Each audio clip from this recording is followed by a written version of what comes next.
Good morning and welcome to St. Catherine's Academy Sophomore Career Day. I am excited to have you all join us today. We have a variety of professionals to share their careers with us. I am hoping that this presentation jumpstarts your thinking for the future. Students are encouraged to write notes, jot down your questions because at the end you will be given the opportunity to meet with all the presenters. At this time, I want us to bow our heads as we invite the Lord's presence with us today. In the name of the Father, and of the Son, and of the Holy Spirit. Amen. Almighty and everlasting God, I pray that you put me in the right direction as I search for a career. Please align me with your plan. Fill me with the values and convictions that will equip me for this career. When I feel doubtful or lost on this career journey, I pray that you remind me of your never-ending presence. I will never watch me and my story beautifully. Lord, I pray that I see your plan unfold. In Jesus' loving name, amen. In the name of the Father, and of the Son, and of the Holy Spirit. Amen. My future career goal is to be a neurosurgeon.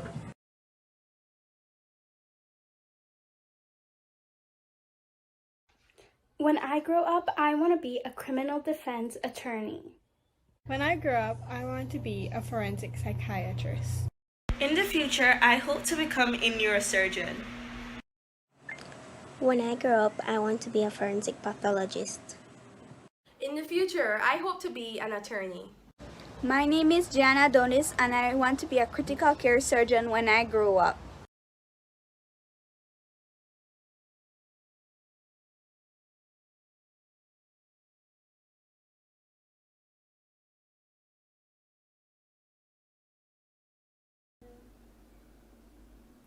Hi, my name is Crystal and I'm a mental health therapist at Monarch Counseling and Consulting, and today I will be sharing with you all a bit about what I do and how I got here. So as a mental health therapist, I get to work with kids, with teenagers and adults on a number of different areas. For example, if someone is experiencing anxiety symptoms, or if they're experiencing depression symptoms, if they're having difficulty adjusting to school or to work, if they're having difficulties with their relationship with their parents or their teachers or friends. Those are all areas that I get to work with people on to help them to find ways to better cope and better manage. And in order to get to this point, I had to pursue my master's degree in clinical and health psychology, which allows me to assess, diagnose, and treat. By treat, I mean provide therapy to individuals who are experiencing a number of mental health conditions. Before you can do your master's degree, you need to get your bachelor's degree in psychology or a related field. So you have the option of doing your associate degree here in Belize at SJCJC or at Muffles Junior College. Both junior colleges offer an associate degree in psychology. From there, you would need to pursue your bachelor's degree outside of Belize. That might mean going to Mexico or to somewhere else in the Caribbean or in Latin America or to the US or Canada, even to Taiwan, which is where I did my bachelor's degree. After you complete your bachelor's degree, then you'll have to pursue your master's degree, and similarly you'll have to go outside of Belize to pursue your master's degree, or I think now there are options to do it online also, at least partially, and then to do the clinical part, which is the part where you actually get to work with clients and learn the professional skills that you use in session. You might have to do that part in person. So some of the personality traits or characteristics of a good therapist is, I think right at the top of the list is that you need to be empathetic. That means you need to be able to understand what other people are feeling and to share in those feelings and empathize with them as they experience their feelings and their thoughts. It's important to be non-judgmental, to accept people as they are and accept their experiences as they're experiencing it. It's important to be creative, because you'll have to think on your feet and come up with different ways of how to help your clients, like do different activities, especially when you're working with younger clients.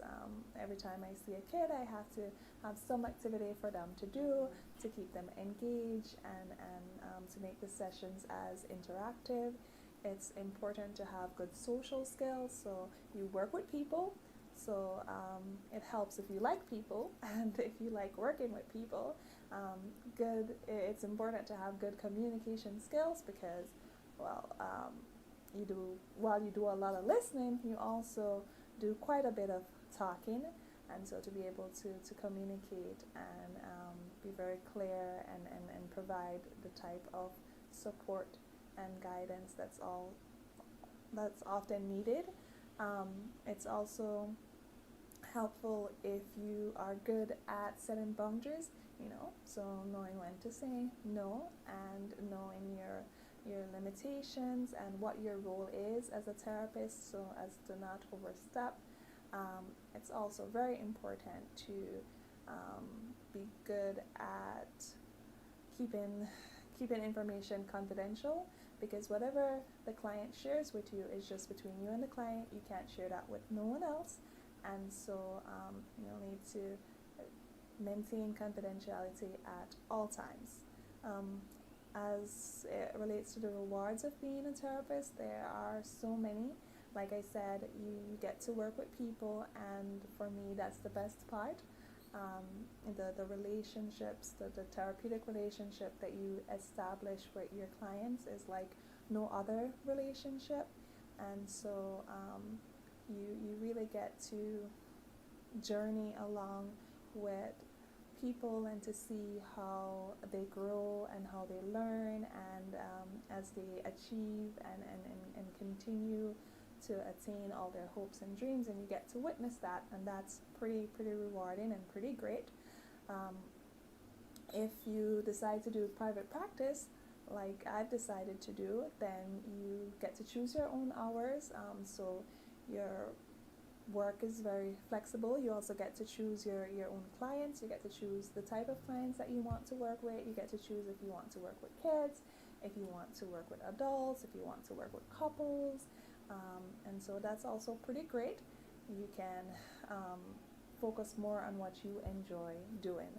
It can also be financially rewarding, depending again on what area of specialty and whether or not you decide to work in a school or work with the government or work in private practice or in a hospital setting. So like I said, I have my degree in clinical and health psychology, but there's so many different areas of psychology that you can get your degree in. You can do counseling psychology, you can do developmental psychology, you can do adolescent psychology, and depending on what you choose, then you'll be able to work with a specific group, or like you can focus more on trauma and trauma recovery, or you can focus more on like mindfulness and anxiety, and so you get to choose which area you want to work on and who you want to work with. Other rewards, you're always learning. That's pretty great too, because you have to stay up to date with the information, new treatment methods, new treatment tools. You get to read a lot, which might not sound as enjoyable, but it is pretty great. There's a lot of studying involved in pursuing psychology, and a lot of science too, and a lot of math. So if those are areas that you already enjoy, then you'll enjoy even more when you can combine working with people and studying and maths and science and all of that. As it relates to scholarships, there are a number of different scholarships that you can apply for. The ones that I'm more familiar with are the Taiwan scholarship, because that's how I got my bachelor's degree. So I did my bachelor's degree in Taiwan, and then after that I did my master's degree in the UK with the Achievement Scholarship. So both of those are scholarship opportunities that are offered to Belizeans. Mexico also offers some scholarship.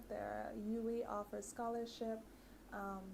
There are scholarships to partial scholarships to the US as well, and other scholarships to Europe. There's the OPEC fund, and I think there's the Shared Commonwealth Scholarship as well. All this information is available online. So if you do a Google search, it should pop up the scholarships for Belizeans, and it might not specifically say for psychology, but if the study area is open, then you get to choose what you want to study, and that's pretty great. As for the salary, again, that depends on whether or not you decide to go into private practice or more government practice. So as a private practitioner, you get to set your rate. So you get to decide how much you're going to charge for a session, and how much you're going to charge your client, and you can adjust that based on your client's needs, or what is the normal rate that is being charged in the present climate. So that's also pretty great. It can be very financially rewarding. But overall, I hope that you guys consider pursuing a career in clinical psychology, or counseling psychology, or developmental psychology, or any of those areas, because it really is great working with people and journeying along with people. And I look forward to getting to know you guys more when on career day, and answering any questions or concerns that you might have.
Good morning, everyone. My name is Luis Aguilar Jr., and I am the Digital Media Coordinator of Design Depot Trading Limited, also the co-founder of Sector 9 Studio Productions Limited and LXJ Code. I graduated from the Corozal Junior College with an associate's degree in computer science, and then moved on to working at Belize Telemedia, now known as Digi, as a digital media representative in the marketing department. During that period, I started the company LXJ Code that offered services such as visual designs, web development, and mobile app development. After that, I took the full-time job at Design Depot and also started Sector 9 Studio Productions Limited. Sector 9 is a creative agency that concentrates on live streaming, video, and audio production. The job requires you to have several skills to best complete your projects. For example, at SMVNF, we have a number of sub-companies like San Pedro Urgent Care, Design Depot, and Grand Caribbean, within a few other companies, right? So these are three very divergent companies with completely different purposes. Therefore, you need to have proper time management, thinking skills, and you need to be very efficient. At one moment, it can be creating an entire social media campaign for Grand Caribbean, and the next, it can be creating catalogs, designs, and print signage for Design Depot. You need to get creative, think like there is no box, and push your limits. These are all very essential skills to possess to complete the job. This doesn't take away from the true key to the career you choose: passion. You need to be passionate about the job and not only the paycheck. I mean, who don't like the money, right? Technological careers can be very exhausting and demanding, but it comes with many benefits. I have been fortunate enough to travel abroad because of my work. I've visited Dominican Republic, Trinidad and Tobago, Panama, El Salvador, just to name a few. LXJ, the company, won a hackathon in the region, and we came first place in the entire Caribbean. The competition was held in the Caribbean, and this gave you opportunity to visit these countries, create a network with foreign programmers and developers, also many investors. I have also been able to travel to many places within the country. For example, the Sector 9 team and I spearheaded the Hybrid Conservation Symposium and Blankenu Lodge for 3 days. We provided full audio and visual support with seamless presentation switching, multiple camera angles, screens, lighting, and patching in panelists remotely to present and answer questions from the audience. Technology is ever evolving, therefore the job can be financially beneficial. It all depends on the job you get, but overall it comes with a good pay. All these jobs give you infinite educational opportunities. There are ways you may educate yourself when it comes to technologically inclined careers. It may be higher level education, scholarships you obtain from you or other companies, or it may be special technical courses to improve your skills and abilities. Belize is currently heading in the right direction with the implementation in technology throughout all ministries and departments. We are now going digital. That means many more opportunities will arise, from social media management to development. With a career in the computer science field, the possibilities are endless. With development, you get to face many challenges, but the outcome is always great once you put hard work and dedication. I have been given the opportunity to create mobile apps for big corporate companies and also small businesses, and I appreciate every part of the process. When creating an app, you need to also keep in mind that it's not only about the functionality, but the feel, the user interface, the user experience. You can have a fully functioning app but a very bad user interface. It won't be user friendly and it will get very confusing. Or vice versa, you can have a beautiful user interface but a sluggish, unresponsive app. It will be very confusing. So my point is, to create the desired outcome, you need to have both creative and functionality ingredients, the sauce, right? To have a proper product with a great user experience. I want to end by telling you this. Building apps has no limit. The technology around us are evolving and advancing day by day. You can create whatever you put your mind to. Who knows? Maybe one of you might even end up working at Google, Facebook, or create the next Facebook. But better, right? Because we are Belizeans and we always go the extra mile. Okay, but let me end it like this, with this cliche quote that I go by every day, and I believe in it, right? Choose a job you will love and you will never have to work a day in your life. This is by Confucius, right? Thank you very much.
Good morning, everyone, and thank you for inviting me to SA's Career Day 2022. My name is Ansama Jones, and I'm a musician and a music teacher. Currently, I teach the violin at Palote School of Music, and apart from being a solo violist and steel panist, I play the steel pan with Omalewa Osayin and Pantenter Steel Orchestra.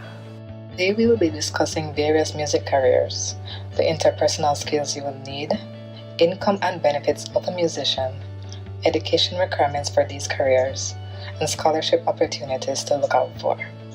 At the end, I will be answering any questions you might have. Sounds good? So let's begin. What can you do with a music degree? So the most prevalent music careers, not only in Belize but globally, are musicians and music teachers. A lot of professional musicians that perform as soloists or in a band teach music on the side. We're going to get into that more when we talk about income. The interpersonal skills needed to be a musician or a music teacher is very similar. I believe the most important skill you need is patience. Whether you're practicing on your own or teaching someone to play, you will need to have patience. Second, good communication skills, so that your student can understand what he or she needs to do. Third, good organizational skills, so that you keep not only your schedule and goals on track, but also your students' goals. Fourth, good leadership skills. Apart from leading my students, sometimes I have to lead my band members in practice. Fifth, creativity. Sometimes when someone isn't grasping the idea, you might have to get creative and figure out another way so that they can understand. Plus, creativity makes work fun. And finally, good motivational skills. Sometimes things get harder than anticipated for you and for your student, but it's not the end of the road. The mind is a powerful thing. If you tell yourself you can do something, you will figure out a way to do it. And this goes for your students as well. When I was your age, I was very timid and considered myself a follower rather than a leader. I actually have a fear of public speaking, and it's something I still struggle with to this day. So if you doubt yourself that you don't have these interpersonal skills right now, just remember to have patience. And if you tell yourself you can do something with patience and practice, you'll be able to do it. So previously I mentioned that musicians are also music teachers, and that's because the income of a musician fluctuates. If you're a musician that's in a group or a band, you might only be paid $100 per hour. But if you're a soloist, you might be paid up to $400 or even $500 an hour. This is an income musicians make playing for special events such as celebrations and weddings. Now, if you're an artist or a musician that is in demand and you can perform for events like big concerts, you can be paid much more than $500, which would be more around $1,000 for a performance. Now remember, this is a fluctuating income because you only make money when you're hired to play. This is why many musicians choose to teach music so that they can have that steady base income. Now there are two types of music teachers, those that teach privately and those that teach at schools. Private music teachers are usually paid $25 per hour lesson once a week. So that's about $100 per student. So if you had 20 students, you would be making $2,000 a month. That might not seem like a lot, but 20 students are about 10 hours of work for the week, while normal 8 to 5 jobs are 40 hours a week. Some private music teachers also teach at schools. The income these music teachers make is the same as any other teacher at a school. School teachers are paid by the level of their degree, so the more qualified you are, the better you are paid. Being a music teacher is rewarding, but there are also other benefits such as job security and flexibility. Being a music teacher allows you to have a steady income to compensate for a fluctuating income as a musician. Being certified as a music teacher allows you to have various music teaching opportunities. Having a flexible schedule is one of my favorite things about being a music teacher. And finally, the best part of being a music teacher is that it is rewarding to see your students grow and progress.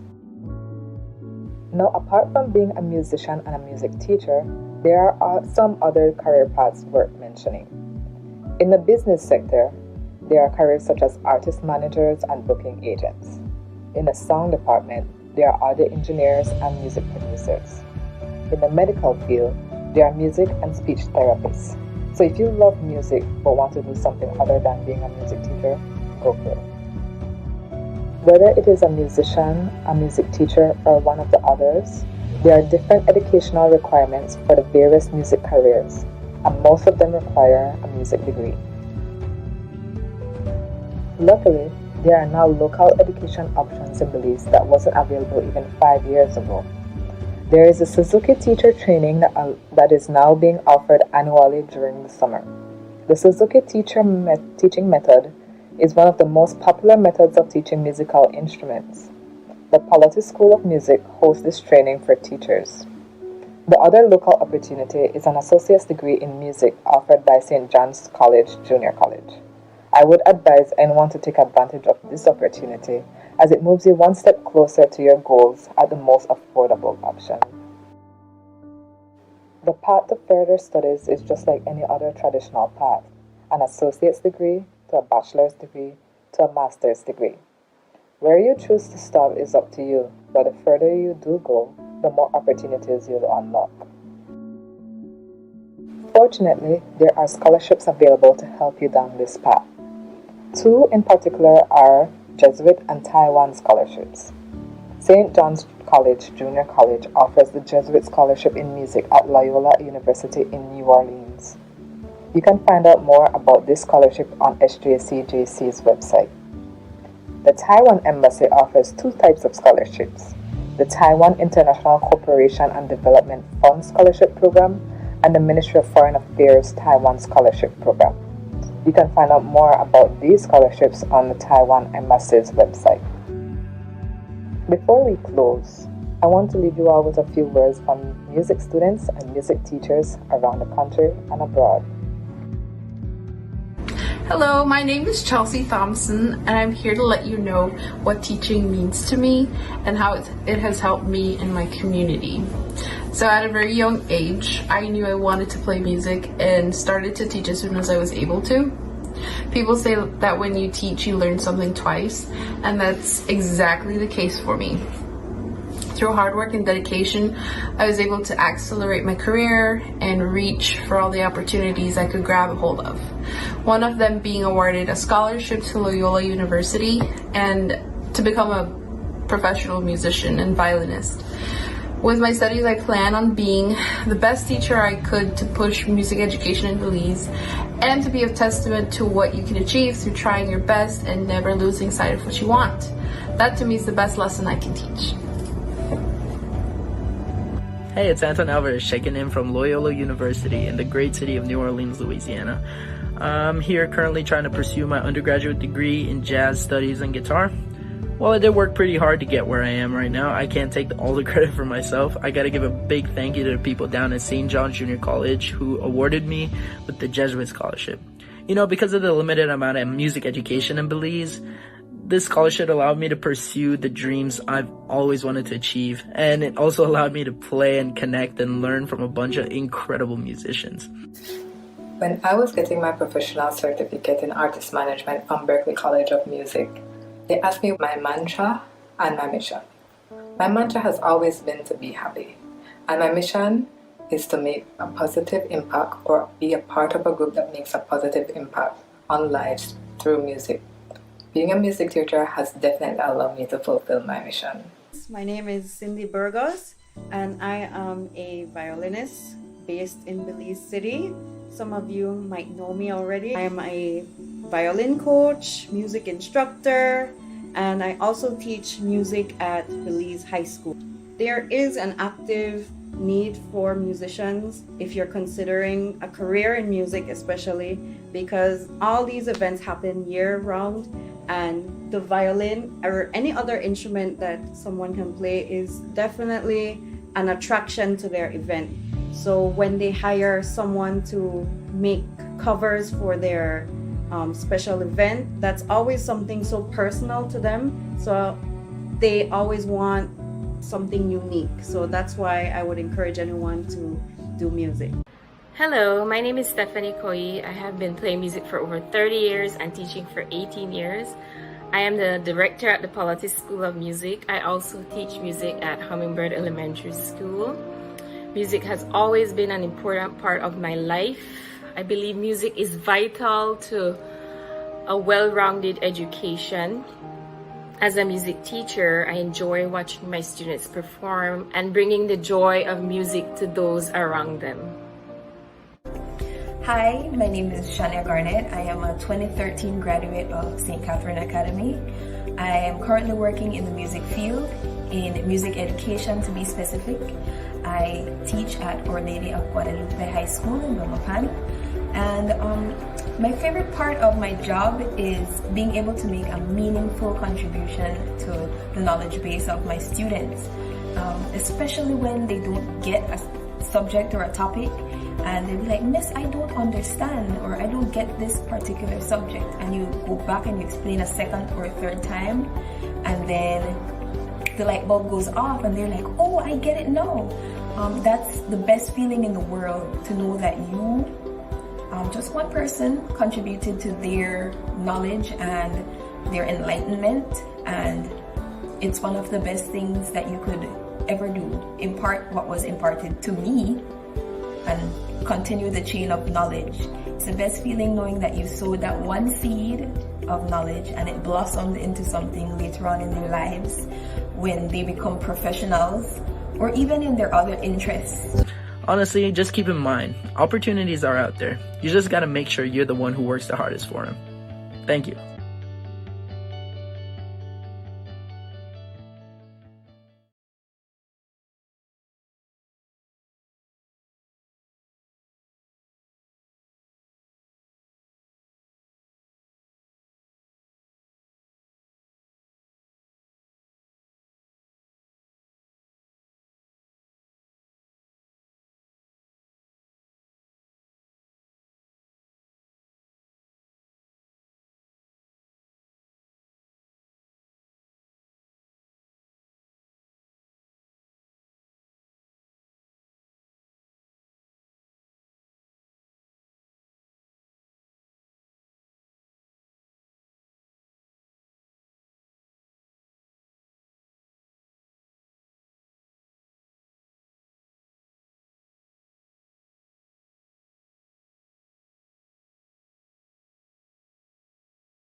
Greetings, everybody. I am Dr. Luis Enrique Chulin. I'm a general practitioner specializing in the pediatric field that deals with babies up to 18 years of age. I would like first to thank for the invitation today to talk about Career Week, Career Day. It is a very important day for all of you. So as from now on, you should begin to think what you would want to be in the future, right? So, well, I want to talk a little about how I became to be a doctor, so that whoever is interested in going into the medical field at least will have an idea of what to encounter. Okay. Well, first of all, there are many opportunities to study abroad, no? Many scholarship opportunities. There's Taiwan, there's UWI, University of the West Indies, and in my case, in Cuba. I got a scholarship from the Cuban embassy, and well, background, they were asking specifically for science students, no? I studied in high school the sciences, biology, chemistry, and physics. And of course, after that, I went on to do my associate's degree in biology and chemistry. However, though, specifically, if you're interested in going to Cuba, they really don't, you don't really have to have the sciences background. Of course, that is a plus if you do have, but because I know sometimes we are uncertain of what we want to do, and later on, if you want to change to the medical field, then you can do so as well. Well, in that side, I studied a total of 13 years. I did the first pre-med, which is the basic sciences as well, for a period of 3 to 6 months. And then after that, we went directly to the medical program, which lasts for about 6 years. Of course, there are many things that you will begin to understand and learn, and that's the beauty of medicine. We always say in medicine 2 plus 2 is not 4. Why? Because there changes. Medicine changes daily, changes yearly. So it is a very pleasant. It is hard, like any other specialty. I would say it is hard to go to be a specialist, because, for example, in our case, we have to study a lot, read a lot, comprehend a lot as well, and memorize a lot as well. But don't get frightened because of that. No, everybody passes through that process as well. No, and I would guess other specialties are the same. So after we finished the 6-year program, I did a subspecialty called family medicine, which was around 2 years, 3 years and change, where we do, it's like a community service that we were sent to, and well, we do general medicine as well. So after those 2 years, then everybody decides on what specialty they would want. No? In my case, for example, I did pediatrics. I always liked children, so that's why I was more directed into doing going to the pediatric field. Of course, the medicine have various different specialties as well. So if you like to be like to operate, there's surgeries as well, and within surgeons, there's the general surgeon, there's gynecology, and it's really wide. So as you go into the program, you will begin to rotate into different specialties, and then you would decide which one you would like as well. Okay. So in a way, yes, you would be required, for example, directly to, I'm talking about getting a Cuban scholarship. Yes, you would need high school, of course, and a sixth form, either in sciences or in any other branch that you might have studied as well. No rewards. Well, it depends on what you like. Now, in my case, I do like pediatrics. I am currently working at Carl Huchner Memorial Hospital and here at Coral Grove Medical for the past 6 years. So in a way, it is a joyful thing. I really love my job. So that's the next thing. Whenever you go into a specialty, whichever it is, you have to really like it. You have to love it, so that every day is not a boring day, or I will go back to work again and feel not that that way. So every day is something new. We learn every single day as well.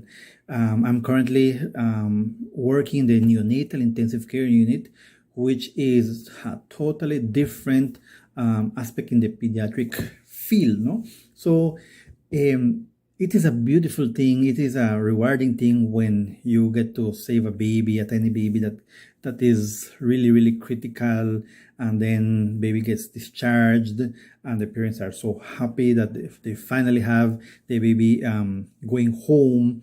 So it is a wide variety of feelings that you might have as well. No, so the best thing is love what you will do in the future. Okay.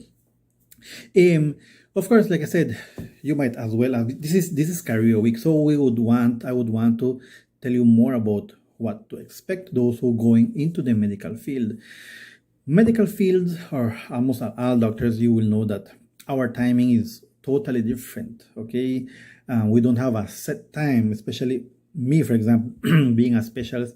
I don't have a set time. Like I would say, okay, this timing is okay, and I will go home and relax and sleep good.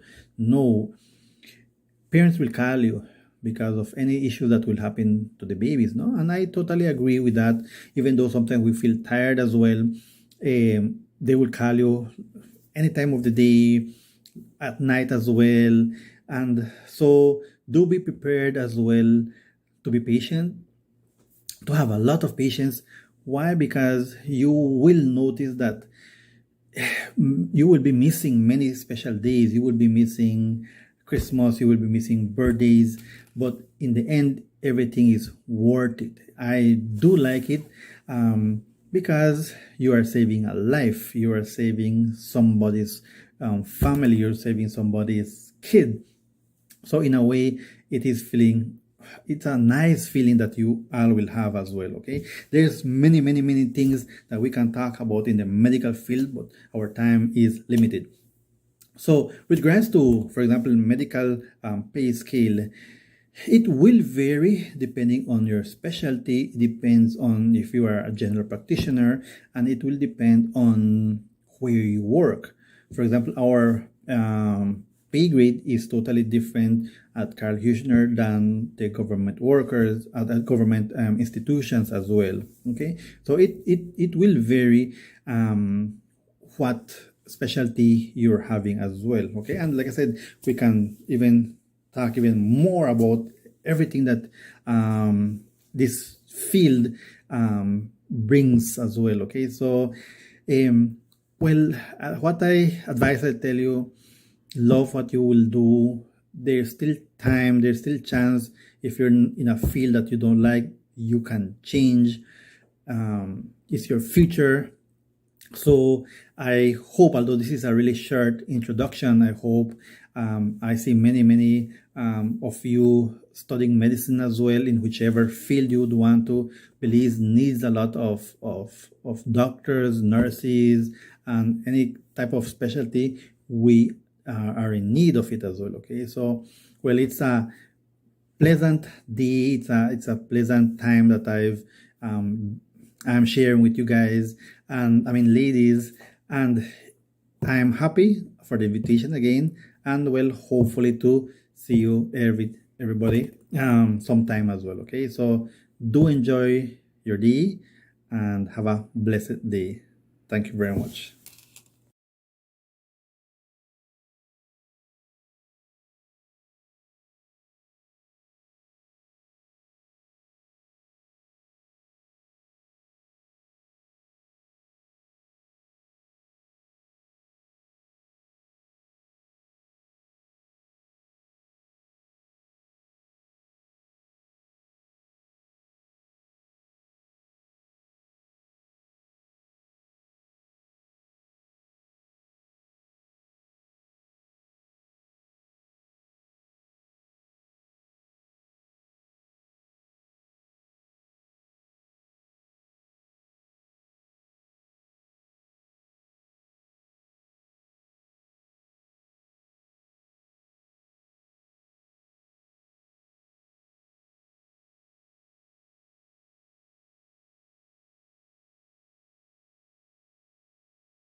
Hi, young ladies. For those who have never been a student of mine, I take this time to introduce myself.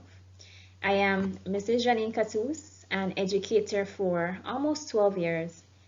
Being asked to present on my career means that I get to share how passionate I am about what I do, and it also means that I get to share with you how rewarding my career is. A good teacher can inspire hope, ignite the imagination, and instill a love of learning. This quote sounds a bit heavy, right? And you may be thinking that you're not the right person to inspire others or to ignite imagination, worse, to instill a love of learning. Isn't that so? Ask yourself this one question though. Do you want to make a positive impact on the lives of others? If you answered yes to this question without hesitation, then teaching may very well be the right career for you. You see, young ladies, this profession is more than just teaching from a book, giving assessments, or reprimanding students for doing something wrong. That's probably all you may see to this profession, right? Let me tell you though, teaching is about being in the right position to make a change in the lives of those around you. It is a calling, it is a devotion, it is for sure not limited to the usual 8 hours working day. But it is a profession that teaches you how to care, encourage, inspire, motivate, and most importantly, how to be selfless. So let's now examine the traits and characteristics needed to be a great teacher. You need to be a good communicator. Teachers must be clear with what they expect of students. Must be able to collaborate. This means that you need to know how to work with your coworkers, know how to share ideas, and know how to learn together. You need to be flexible, right? And I'm sure you have been seeing that a lot from your teachers lately. And that is so because the wheels of learning keep turning. Teaching keeps evolving, and consequently, we need to learn how to adapt to ensure that we remain engaged with our students. Let's look at another one. You have to be selfless. When you walk into that classroom, your students are your #1 priority. It doesn't matter what challenge or mishap you experienced before that class. Your priority is to make sure that learning still takes place. When you decide to become a teacher, it's because you decide that you're going to be a lifelong learner. Whether you're learning more about your subject area, learning new methods of communication, or even exploring how to bring more technology into your classroom, continuing to expand your own knowledge is key to expanding that of your students. You need to be patient. You were waiting for that one, right? And yes, you need to have a lot of patience. But bear in mind, this patience is also with yourself. Patience is so necessary when you feel as though you're just not reaching your students. You're just not making that connection. You need to learn to take a step back and be patient and realize that some things take time. Finally, you need to be a good listener. What does this mean? It means that you are able to take a quiet time to listen to the feedback from those who you serve. And I'm primarily speaking about the students. It's not only about being in a position where you are demanding things or commanding. You must be able to take the position of a student, be able to listen. This is actually one of the most important skills that is needed to be a teacher. Now let's examine what you need to become a teacher. We need to establish that to legally operate as a teacher at the early childhood level, primary and secondary levels in Belize, you must have a teaching license. This license can either be a provisional license, which is a temporary license that gives you a period of 5 years to become fully qualified, or a full license, which can be taken away if you do not complete the required continuing professional development hours. Let's now take a closer look of the qualifications for each level. At the early childhood level, which means that you are thinking about teaching students in preschool or the lower division level of primary, it means that you will have an associate's degree in early childhood. If you have an associate's degree in another program, you can still become a teacher by doing the Certificate in Education program, which is a pedagogy. If you want to teach at the primary level, middle division, upper division, then it means that you will also be looking at an associate's degree in primary education though. And again, if you have an associate's degree in another program, you still have that opportunity to become a qualified teacher by being enrolled in the certificate program. Say you want to be a high school teacher. It means that you will be at the secondary level. And now you need a bachelor's. And that bachelor's degree must be in secondary education. Or, as in the same instance as the first two levels, you may have a bachelor's in another program, which just means that you need to be enrolled in the certificate program for the pedagogy. Tertiary level, maybe you want to teach at sixth form, you want to teach at the university. For the sixth form level, you need to at least have a bachelor's degree in the subject area that you are interested in. Universities require that you now have a master's degree if you are to be employed as a full-time teacher. And now, I know this is the part that you're probably most interested in. But if you're choosing a career based on financial rewards, then you will probably scratch teaching off the list. But I assure you that the rewards outweigh this very small number that you're seeing in front of you, which is pay scale 5, which is what most teachers will start at, which is $1,064 per month. Okay? If you're working under the government, then it means that you follow the government pay scale, which you see here is at different levels. So we have pay scale 5 here, which is $1,064, pay scale 8, $1,589, pay scale 10, $1,655, pay scale 12, $1,825, pay scale 16, $2,441. Of course, the pay scales do increase, and they increase based on your qualifications. And guess what? I do not want to emphasize how much teachers make, because this is not what we are about. As great teachers, it means that we are in it for the outcome. Okay? So let me now try to inspire you to become teachers by looking at the other rewards that we gain as educators. The first one, you get to influence the future. You are giving the future generation the skills and knowledge they need to go out into the world and succeed. And guess what? In the life of a teacher, every day is different and exciting. Yes, you have the usual lessons to plan, papers to check, attendance to take, but each day is a chance to work with young minds and teach them new things. You get to ignite the spark. You get to show students what their true potentials are as you encourage and motivate them to do better. You are a leader in your own class. You design how you want your learning environment to be like and how you want learning to take place. You're in a position to make a positive impact. Nothing is more rewarding than knowing and seeing the evidence that you've made an impact on someone's life or multiple lives. Milestones. You get to celebrate the milestones of your students. You get to celebrate the big and small accomplishments throughout the days, the weeks, the months, and the years.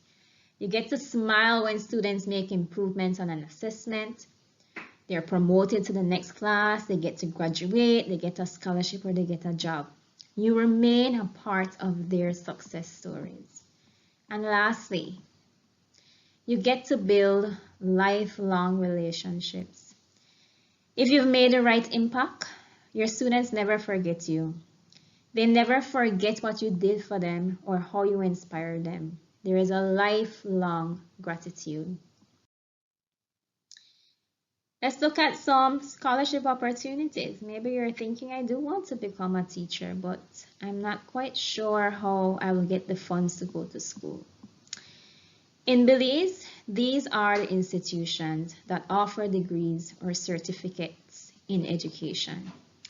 With access to the internet, there is great access to many scholarship opportunities. Even if there is not full access to a degree program, there are online courses that can be taken for free.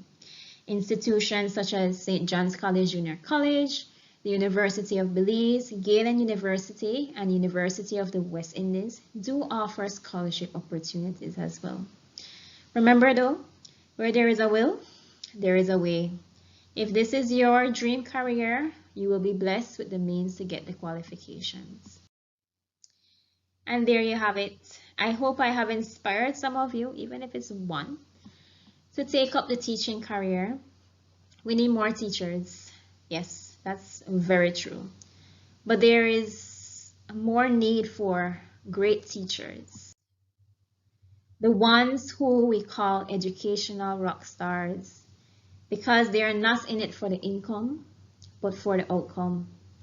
And that outcome, young ladies, is a positive impact on the lives of all students who come into our classrooms. Thank you for listening, and I truly hope that you are inspired to take up the torch of learning and that you become a teacher.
Hello, everyone. Thank you for the invitation to share a snapshot of my role as a marine conservation advocate.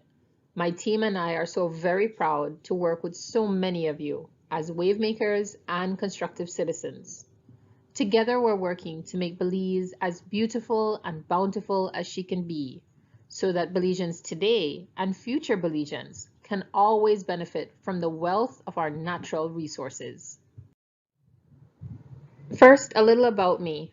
I'm an identical twin. That's my sister Jamie Lee and I. For the record, I used the vintage filter on this photo, so don't take its condition or appearance as any indication of age. We had a pretty awesome childhood, even if the novelty of being the family's first set of twins did include various experiments by family and friends. Most of those experiments consisted of putting us in separate rooms to see if we felt it when one of us was punched in the shoulder. But I have to admit, we've had some very interesting things happen to us. We still finish each other's sentences. I'll get a bruise in the same spot she bumps her leg. And when I'm feeling sad, she'll call me out of the blue to say she knows something's up with me. And then there are the games. We still can't play Battleship because we put the boats in the same place, but we rule at charades. I'll always be grateful to have had a best friend from birth, someone I can count on to simultaneously be my toughest critic and my biggest cheerleader. Maybe because we're twins, we immediately relate to the concepts of interconnectedness and interdependence. Everything we humans do, or not do for that matter, impacts each other and our home.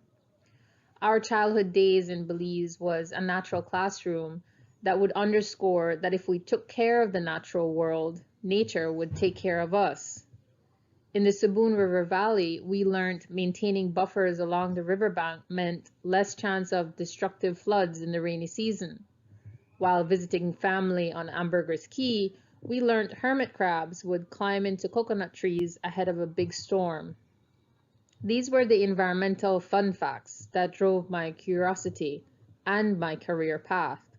I worked hard in my classes to earn scholarships to pursue a mass communications degree in the United States and then a master's degree in investigative journalism in the United Kingdom. As a journalist, I got to ask the questions, to bring out the dots for people to connect. Today, as an advocate, I find myself relying on those same skills daily to promote awareness, push for meaningful consultation, and ensure informed decision-making. The oceans are the perfect case study for the importance of this. Oceans cover more than 70% of the world's surface. For generations, we've seen the sea as both a source of beauty and bounty.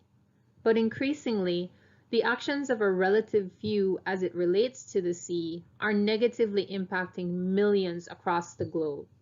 The majority of the masses of affected people don't even realize the scale of what's already happening and how much worse it can get. This is changing.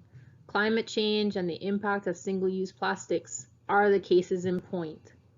More than ever, we, the masses, are embracing our roles in the decision-making processes that determine quality of life, food security, livelihood stability, and our collective future. Getting those kinds of points across and creating action from advocacy is challenging, but it is highly fulfilling. I'm not a scientist and I'm not an attorney, but I am a Belizean dedicated to making sure Belizeans will always be able to depend on the natural wealth God has bestowed on Belize. As my own path has illustrated, there isn't one set of educational requirements, but it does require your passionate commitment. Doing your small part with great love will always make a huge difference where it matters, no matter where you are. If your heart isn't in the work, not even a big salary will make you satisfied. Advocacy also requires that you learn as much as you can about your issue. Armed with the facts, you can stand up and then speak up.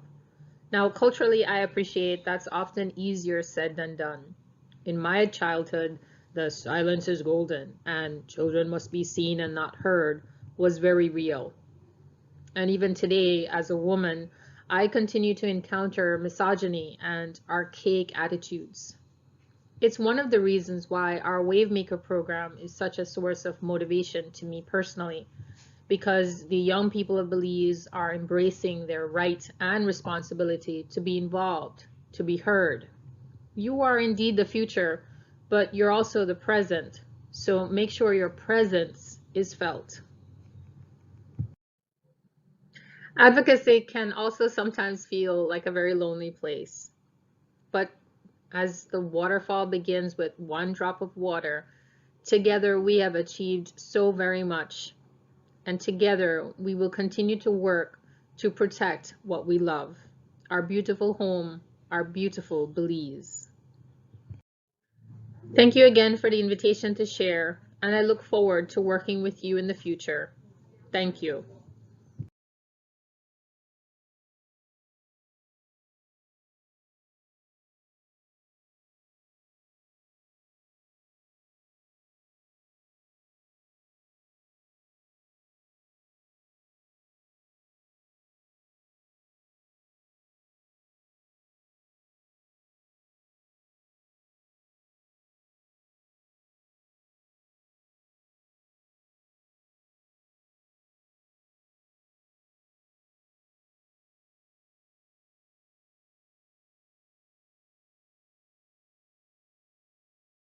Hi and welcome sophomore students to my presentation for SCA's Career Day.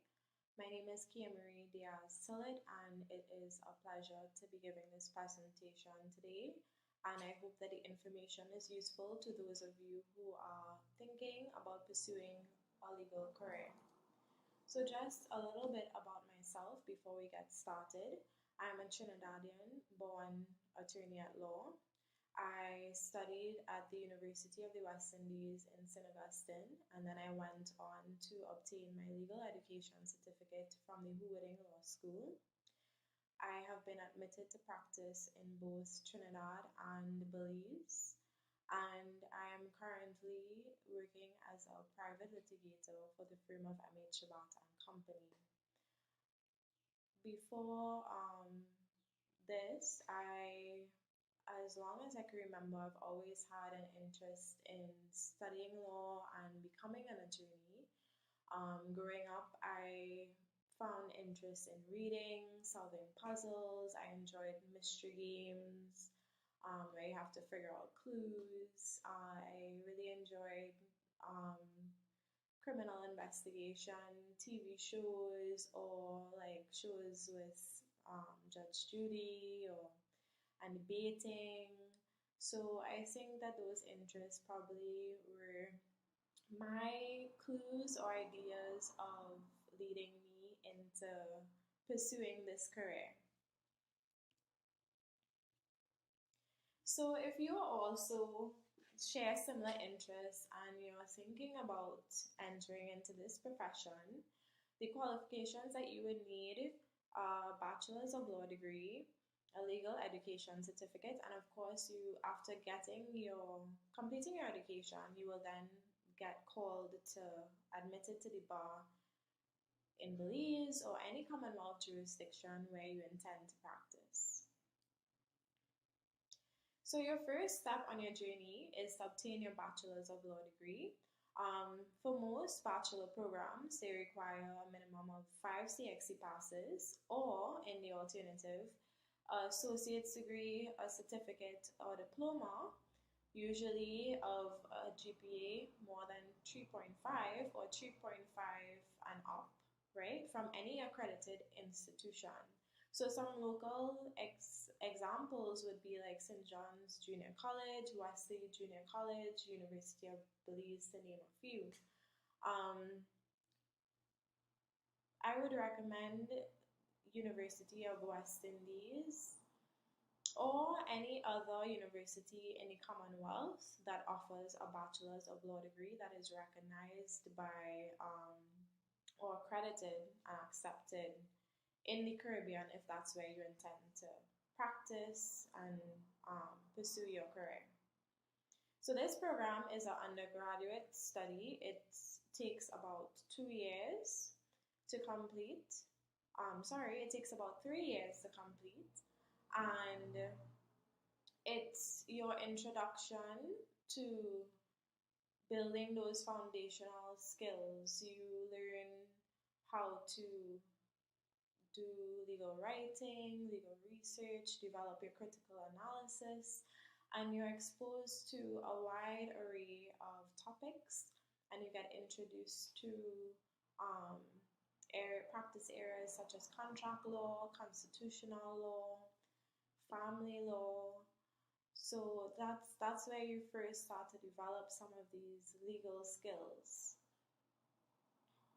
So once you obtain your bachelor's, then you will now be qualified. You'll have the prerequisites to enter into law school. In the Caribbean, there are 3 law schools which are recognized by the Caribbean Legal Council, and they are Norman Manley, Hooverding, and Eugene de la Pouche. Norman Manley is based in Jamaica, Hooverding is in St. Augustine, and Eugene de la Pouche is in the Bahamas.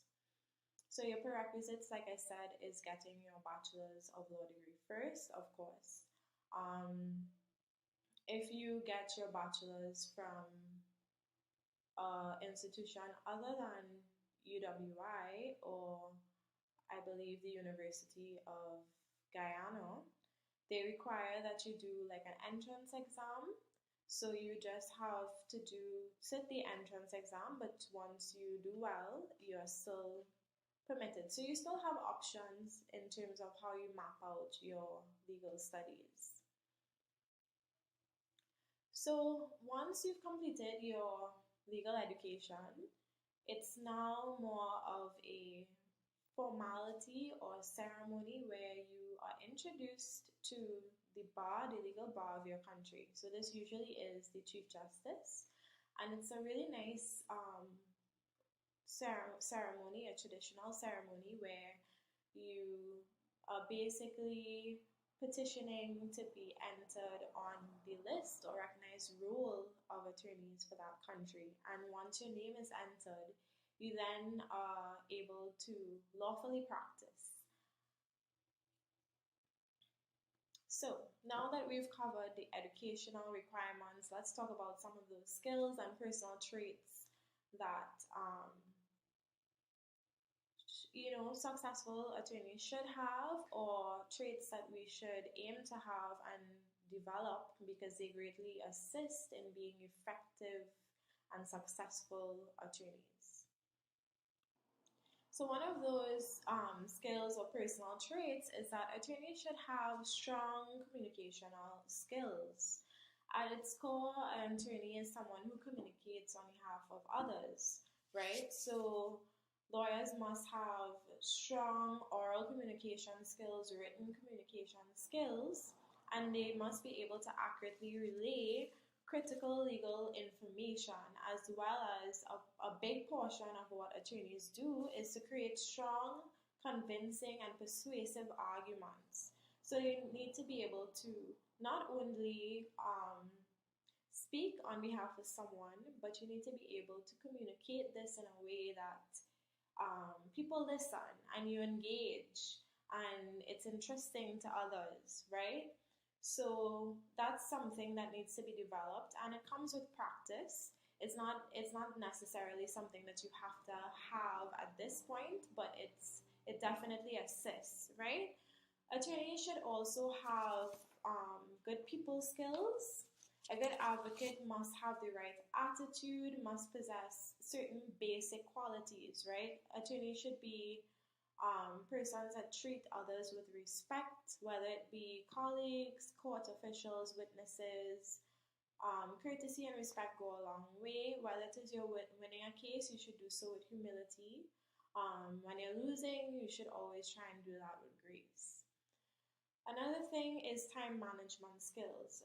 Attorneys tend to have a lot of workload, many clients, a lot of deadlines, so you have to be able to organize, plan out your day, set time frames for yourself so that you are effectively working and using your time the best way that you can. Another skill is research. In order to develop these legal arguments or to communicate on behalf of others, and because law is such a wide area of practice, you're a continuing student. You never stop learning when it comes to the legal profession. And you don't know everything because the law, it's dynamic. It always grows and it continues to develop. So you always have to do your own research and properly prepare yourself to represent your client in the best way that you can. So this means having patience, knowing how to use certain software. Some of these skills, of course, they teach you throughout law school or in your LLB program. They give you these tools and skills, and they show you techniques on how to do your research. Attorneys should have good judgment, because your clients will rely on you to give them good advice after you've assessed and analyzed the situation. People are dependent on you to make the best call given the situation. Also, another thing is listening. I forgot to mention, a big part of having strong communication skills is being a good listener. You have to, in order to communicate on behalf of someone, you have to be able to carefully listen and to appreciate what the information that is being communicated to you as well. And lastly, perseverance, because being an attorney is a lot of work. Sometimes it's stressful. You take on the stress of others in their difficult times, and you need to be able to um, persevere with any other profession. You have to put in effort and work in order to reap the benefits. And in order to enjoy the benefits that come with the profession, you have to also be able to appreciate those challenging times. So some of the rewards and joys and benefits of this career is that it gives you knowledge that is very versatile. So you have a lot of different career opportunities. You don't just have to be a litigator, for instance. You could teach.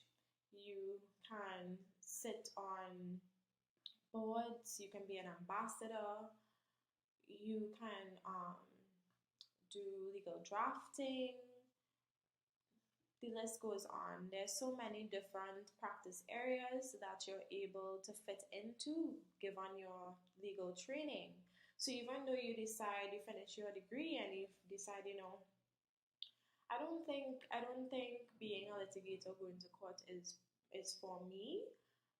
You're not locked in. There's still a lot of things that you can do with a law degree.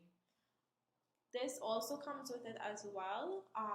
You pick up a lot of helpful information along the way. You become a little bit of an expert in different areas because law is about life. So you learn different things, different skills. You have an opportunity to meet new people, to travel. So it's great for personal growth. Also, there's flexibility. Unlike traditional jobs where you have 9 to 5, with being an attorney, most of the time you have flexible hours because you're not tied down to traditional work. You more make your own time, right? There's also the underpinning for most of us, or should be the underpinning for most of us, that there's a great fulfillment in helping others. Part of being an attorney is advocating for people in their most challenging or difficult times, and when they come to you, you get great satisfaction in knowing that you're able to assess this person's problems and assist them in getting through it. There's also great prestige that comes with this profession. People respect attorneys, they look up to attorneys, and of course, with great respect, much is required. There's also a legacy that comes with being an attorney. You have an opportunity to create great change or fight for things that you believe in, different causes, and you could advocate or create new laws. You can change the way that things are interpreted. You can add to that. So there's a lot that is fulfilling in this profession. So of course, the next benefit is the salary. Most attorneys are paid really well. There's a starting salary of 3,000, I believe. This is just an estimate, to 12,000. That's just a range that I was able to get. And of course, this will vary based on your level of expertise, your practice area, if you're in public or private sector. And in addition to your salary, usually attorneys are given a commission based on a percentage of how much work they have done. So in terms of those of you who are looking for financing or scholarship opportunities, the University of the West Indies actually has more than 350 scholarships and bursaries available online every year to continuing and new students. I've included a link at the bottom. They do update their scholarship programs annually, so it's something that you would have to check and see what is available for this year, and they will have more information as to the deadlines and what you need to qualify for some of the opportunities. So I hope this is helpful. So that brings me to the end of my presentation. I will be providing my email in the last slide. So if you have any questions and you want to reach out to me further, of course, I'm available and I'm happy to assist. And thank you for your time and thanks for inviting me to give this presentation.